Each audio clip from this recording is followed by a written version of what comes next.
In the early hours of May 14th, 2008, 19-year-old Brandon Swanson vanished into the night, leaving behind one of the most baffling missing person cases in Minnesota history. Brandon was a bright, well-liked college student from Marshall, Minnesota. He had just finished his spring semester studying wind turbine technology at Minnesota West Community and Technical College. That night, to celebrate, he met up with friends in the small town of Canby. It was a typical college get-together. Some drinks, some laughs, a few goodbyes as the semester came to a close.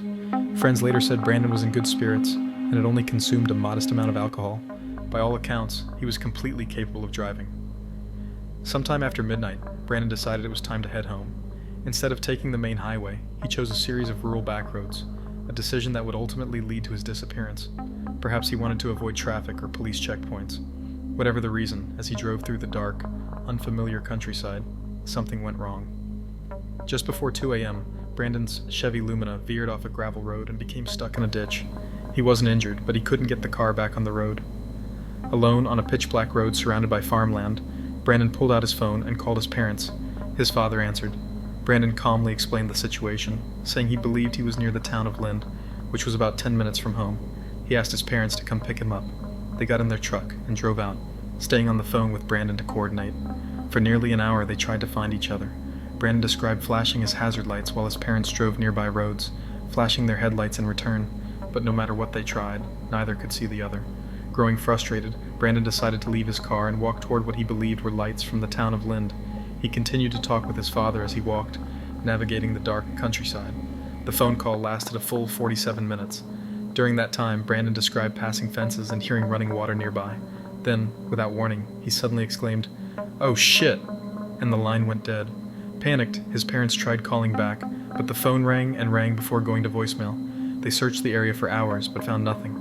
At 6:30 a.m., they reported him missing. Shockingly, police initially dismissed their concerns, stating that Brandon had a right to be missing, and that he was likely just blowing off steam. But after reviewing cell phone tower data, authorities discovered that Brandon hadn't been near Lind at all. His last known location was near the town of Taunton, about 25 miles away from where he thought he was. Later that day, his car was found abandoned in a shallow ditch along a remote gravel road. The doors were closed, and there was no sign of struggle. A massive search was launched involving hundreds of volunteers, law enforcement, cadaver dogs, and helicopters. Bloodhounds tracked Brandon's scent for nearly 3 miles through fields and over gravel roads, leading to the Yellow Medicine River. The trail then crossed the river and continued briefly on the other side before vanishing entirely. Extensive searches of the river, using sonar, boats, and divers, turned up nothing. Over the years, authorities expanded the search radius to over 140 square miles. They scoured every abandoned building, culvert, and drainage ditch in the region.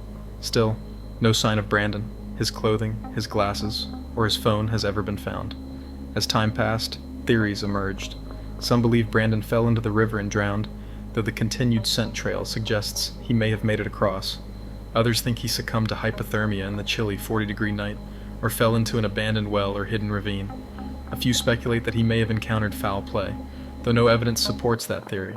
Haunted by the slow police response that first morning, Brandon's parents fought for change. In 2009, Minnesota passed Brandon's Law, requiring law enforcement to immediately investigate reports of missing adults under dangerous or suspicious circumstances. No waiting, no assumptions. Today, more than a decade later, Brandon Swanson's disappearance remains unsolved. His case is still open. His family keeps a porch light burning every night, hoping for answers that have never come. What happened after Brandon whispered those final words on the phone remains one of Minnesota's greatest mysteries, and a chilling reminder of how, in an instant, someone can simply vanish.